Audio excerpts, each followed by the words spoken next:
le poison silencieux qui consomme l'Afrique, l'ombre toxique. Je veux aujourd'hui attirer votre attention sur une réalité glaçante qui se propage dans nos sociétés africaines. Un fléau qui ne fait pas la une des journaux avec des titres fracassants, mais qui ronge nos jeunes, nos familles et l'avenir de nos nations dans un silence assourdissant.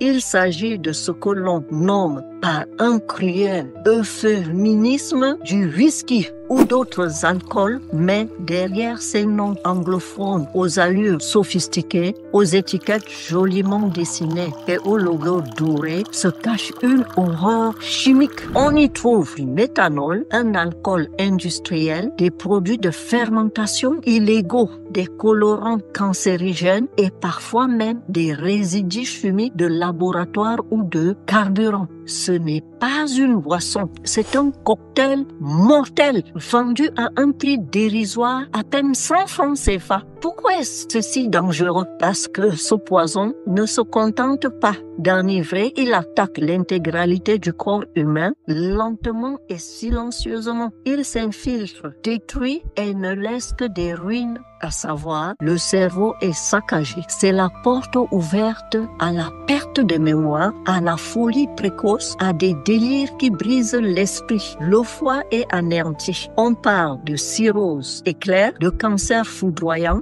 un organe vital rendu inutile avant même d'avoir vécu. Les reins lâchent. L'insuffisance rénale frappe des jeunes à peine âgés de 28 ans, condamnés à une dépendance médicale ou à une mort prématurée. Le tempérament est altéré. La violence impulsive, les accès de rage inexpliqués, des crimes commis sans aucune conscience et qui transforment l'individu en une marionnette de sa propre colère. La fertilité est décimée. Pour vous, les hommes, ce poison tue les spermatozoïdes, vous privant de la capacité de laisser une descendance, de construire un avenir familial. Et le plus tragique dans tout cela, c'est que ceux qui le consomment croient que cela les rend forts, puissants. Mais la vérité est qu'ils ne sont que des pions, des poupées fragiles achetées et consommées pour une poignée de monnaie, leur vie sacrifiée pour 100 francs CFA.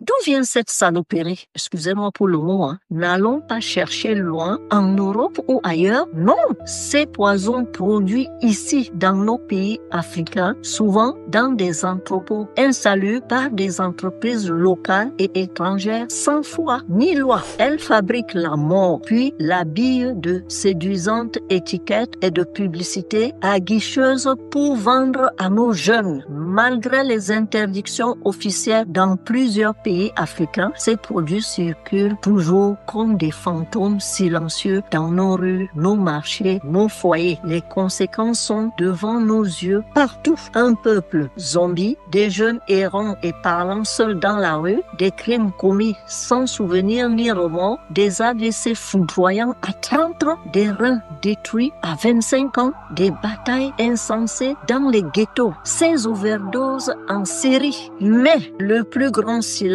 n'est pas celui des victimes, mais celui des voix qui devraient s'élever. On accuse ces jeunes de troubles à l'ordre public, d'incitation à la haine, mais on ne poursuit pas, on n'arrête pas ceux qui fabriquent et vendent ces produits toxiques, ceux qui distribuent la mort en sachet. Il est temps de rompre ce silence, de dénoncer cette réalité et de protéger nos générations. Likez, abonnez-vous, cela me fera plaisir et laissez-moi un commentaire dans la vidéo. Merci.